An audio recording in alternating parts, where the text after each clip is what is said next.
It's a repeat of last season's Eastbourne semi-final, which Pliskova edged in 3 sets. Both ladies will harbor genuine hopes of going very deep at Wimbledon, and victory over the other will be a strong statement of intent heading into the 3rd Grand Slam of the season. Konta and Pliskova have wretched records at Wimbledon. The Brit has only ever won 1 match in 5 visits to SW19, while Pliskova, the big serving world number 3, has never been beyond the 2nd round. It will be a big surprise if the Eastbourne semi-finalists do not significantly improve those numbers in the next fortnight. Konta has regained her form on grass after a lean spell on clay. She was very good on hard courts, winning titles in Sydney and Miami, and reaching the quarterfinals at the Australian Open, but she hardly got going on clay, compiling a 2-4 record on the dirt.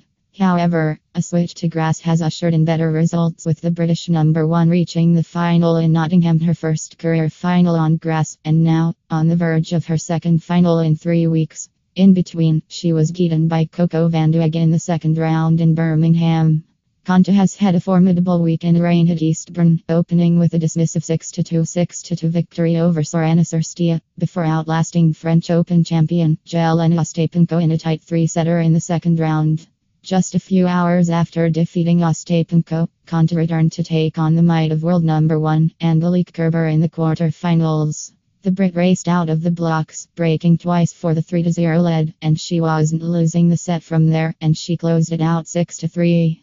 Kerber came fighting back at the start of the 2nd set, edging a spell of 3 straight breaks to lead 2-1, but Konta hit back for 3-3, and then broke again in the final game of the match, but not before taking a nasty fall that required a medical timeout.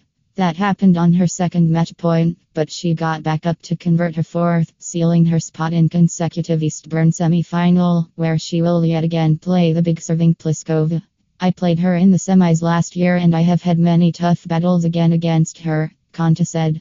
I know that going into tomorrow it will be very much the same story.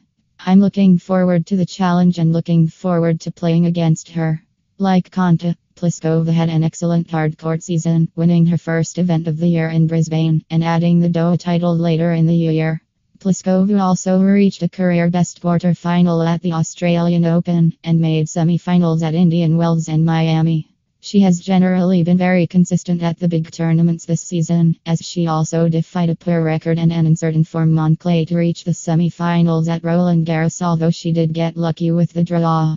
Had Pliskova taken that 3rd set against Simona Halep in that French Open semi-final, she would have risen to number 1 in the world, but she is bound to get another opportunity at Wimbledon as she has far less points to defend compared to her rivals. Pliskova is playing just 1 tournament before Wimbledon this year, a departure from her previous schedule that involved a couple of tournaments. The Czech star has enjoyed good success in the pre-Wimbledon warm-up events. She won her only grass court title in Nottingham last season, and lost to Dominika Cedulkova in Eastbourne. The 25-year-old was a beaten finalist in Birmingham in 2015.